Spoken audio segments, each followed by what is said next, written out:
الموت، ہر جاندار نفس کو موت کا مزہ چکھنا ہے۔ کیا چکھنا ہے؟ موت کا مزہ چکھنا ہے۔ جناب سمیع اللہ بھائی کے والد کا انتقال ہوا ہے،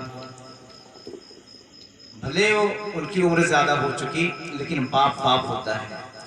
جس کا باپ انتقال ہوتا ہے، جس کی بیوی انتقال ہوتی ہے، جس کا بیٹا انتقال ہوتا ہے، جس کی بہن انتقال ہوتی ہے، اس کے دل سے پوچھو اس کے دل پہ کیا گزرتا ہے نا؟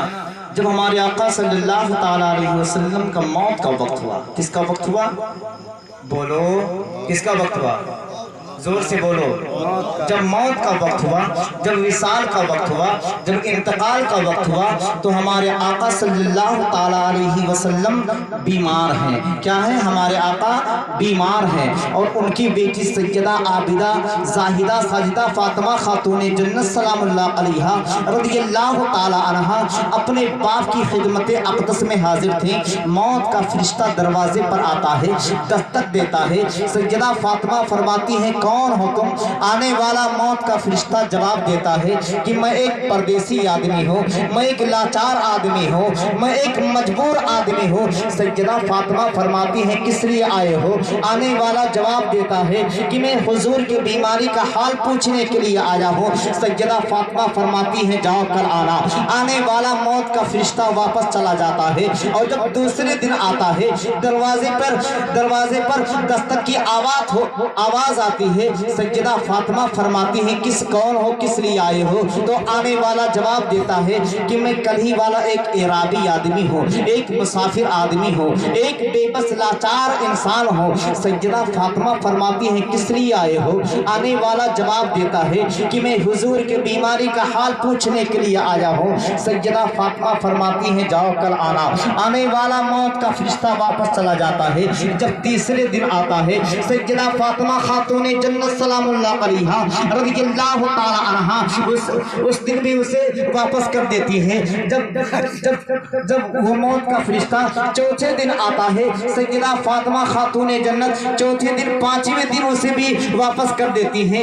جب موت کا فرشتہ پانچویں دن آتا ہے، میرے آقا مصطفیٰ جان رحمت اللہ کے حبیب صلی اللہ تعالی علیہ وسلم فرماتے ہیں اے میری جان بیٹی فاطمہ، کیا کوئی دروازے پر آتا ہے؟ کیا کوئی دروازے پر دستک دیتا ہے؟ سیدہ فاطمہ عرض کرتی ہیں ہاں بابا جان، ایک لاچار انسان آتا ہے، ایک مجبور انسان آتا ہے، ایک مسافر آدمی آتا ہے۔ جب میں پوچھتی ہوں کہ تم کس لیے آتے ہو، آنے والا جواب دیتا ہے کہ میں حضور کے بیماری کا حال پوچھنے کے لیے آتا ہوں۔ تو اتنا سنتے ہی میرے آقا کے آنکھوں میں آنسو آ جاتے ہیں، اور فرماتے ہیں اے میری جان بیٹی فاطمہ، وہ کوئی مجبور آدمی نہیں ہے، وہ کوئی لاچار آدمی نہیں ہے، وہ کوئی مسافر آدمی نہیں ہے، بلکہ اے میری جان بیٹی فاطمہ، وہ ہے موت کا فرشتہ، وہ ہے موت کا فرشتہ۔ وہ ایسا شخص ہے کہ باپ کو بیٹے سے جدا کر دیتا ہے، ماں کو بیٹی سے جدا کر دیتا ہے، شوہر کو بیوی سے جدا کر دیتا ہے، بھائی کو بھائی سے جدا کر دیتا ہے۔ اے میری جان بیٹی فاطمہ، وہ اندر اس لیے نہیں آتا ہے کہ اس کو معلوم ہے کہ خاتون جنت سیدہ فاطمہ خاتون جنت رضی اللہ تعالی عنہا اندر تشریف فرما ہے، کہیں میری نظر فاطمہ کے چہرے پر نہ پڑ جائے تو اللہ میرا نام فرشتہ سے ہٹا دے، اور اے میری جان بیٹی فاطمہ، تم پردے کے ساتھ ہو جاؤ، تم تھوڑا الگ ہو جاؤ، اور آنے والے موت کے فرشتے کو اندر آنے کی اجازت دے دو۔ سیدہ فاطمہ خاتون جنت سلام اللہ علیہا رضی اللہ تعالی عنہا موت کے فرشتے کو اندر آنے کی اجازت دیتی ہے۔